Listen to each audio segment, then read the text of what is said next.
বাংলাদেশের রাজনীতিতে বেগম খালেদা জিয়া আপোষহীন নেত্রী হিসেবে পরিচিত।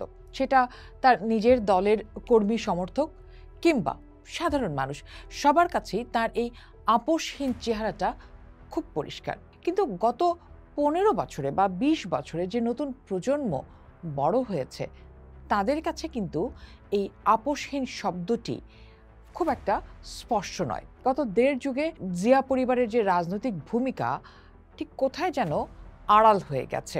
অন্তত আরেকবার আপনাদেরকে মনে করিয়ে দেওয়ার জন্য কিংবা যারা আমাদের এই নতুন প্রজন্ম তাদের কাছে যদি এই বিষয়টি একটু স্পষ্ট করতে চাই, তাহলে বলা যেতে পারে যে 1981 সালে শেখ হাসিনার নির্বাসন শেষে দেশে ফিরলেন। একই বছরে রাষ্ট্রপতি জিয়াউর রহমান হত্যাকাণ্ডের পর ক্ষমতা নিলেন জেনারেল এরশাদ। স্বৈরশাসনের বিরুদ্ধে আন্দোলনে তখন বিএনপি ও আওয়ামী লীগ একই প্ল্যাটফর্মে। 1986 সালের নির্বাচনে বিএনপি, আওয়ামী লীগ ও জামাত তিন দলই প্রথমে নির্বাচন বর্জনের সিদ্ধান্ত নিল। যদিও শেষমেশ আমরা দেখেছি যে আওয়ামী লীগ ও জামাত অংশ নিয়েছিল। বিভিন্ন মহলে অভিযোগ ওঠে যে নির্বাচনে অংশগ্রহণে তৎকালীন সরকার বড় ধরনের সুবিধা দেওয়ার প্রস্তাব রেখেছিল। আর সেখান থেকেই শুরু। খালেদা জিয়া সেই প্রস্তাব তো নেননি, বরং একটা আপোষহীন ভাবমূর্তি তিনি সবার সামনে তখন রেখেছিলেন। কোনো ধরনের শর্তেই তিনি নির্বাচনে যাবেন না সেটি পরিষ্কার করেছিলেন। 1991 সালের নির্বাচনে সেই নীতি বিএনপিকে ভূমিধস জয় এনে দেয়। ক্ষমতায় এসে 5 বছর পর দলীয় সরকারের অধীনে 1996 সালের নির্বাচন আয়োজন করেছিলেন খালেদা জিয়া, যা দেশব্যাপী ব্যাপক বিরোধিতা তৈরি করে। তবে ক্ষমতা আঁকড়ে না ধরে শান্তিপূর্ণভাবে দায়িত্ব হস্তান্তর করেন বেগম জিয়া এবং তত্ত্বাবধায়ক সরকারের অধীনে পুনরায় নির্বাচন দেন। নিশ্চয়ই সেনা সমর্থিত 111 সরকারের কথা অনেকের মনে আছে। সেই তত্ত্বাবধায়ক সরকারের আমলে খালেদা জিয়াকে 2007 সালের 3 সেপ্টেম্বর গ্রেপ্তার করা হয়।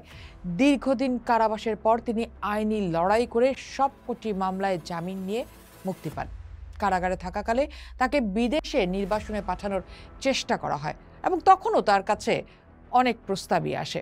বলা হয়ে থাকে যে তখন আওয়ামী লীগ নেত্রী আপোষে রাজি হলেও বেগম জিয়া যেতে অস্বীকার করেছিলেন। 2009 থেকে 2013 রাজনৈতিক অস্থিরতা, বিডিআর বিদ্রোহ, শাপলা চত্বরের ঘটনার পর 2014 সালের নির্বাচনে তত্ত্বাবধায়ক সরকার ব্যবস্থা পুনর্বহালের দাবিতে অনড় থাকেন খালেদা জিয়া।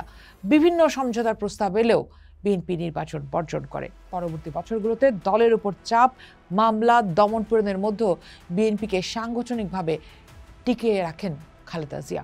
এমনকি খালেদা জিয়ার বিরুদ্ধে হয়েছিল 37টি মামলা। অনেকের মতে দলের অবস্থান টিকিয়ে রাখার পেছনে খালেদা জিয়ার রাজনৈতিক দৃঢ়তাই তখন সবচেয়ে শক্ত ভূমিকা রেখেছে।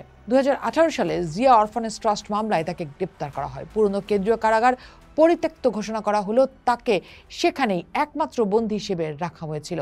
সমঝোতার পথ খোলা থাকলেও তিনি নীতিগত অবস্থান থেকে সরে যাননি। 2013 সালের সেনানিবাসের বাসভবন ছাড়তে বাধ্য হওয়া বেগম জিয়া প্রায় 14 বছর পর আবার সসম্মানে ফিরে এসেছিলেন সামরিক বাহিনী দিবসের 2024 অনুষ্ঠানে। এবং এই জায়গাটিতেই বলা হয়ে থাকে যে খালেদা জিয়া আপোষহীন নেত্রী। এই প্রজন্মের সামনে আবারও তার সেই চেহারা স্পষ্ট। অসুস্থতা এই মুহূর্তে তাকে সীমাবদ্ধ করে রেখেছে ঠিকই, তবু অপেক্ষা রয়ে যায় তার রাজনৈতিক মঞ্চে ফেরার। পোস্ট দেখুন, ভাবুন, করুন, পোস্টের সাথেই থাকুন।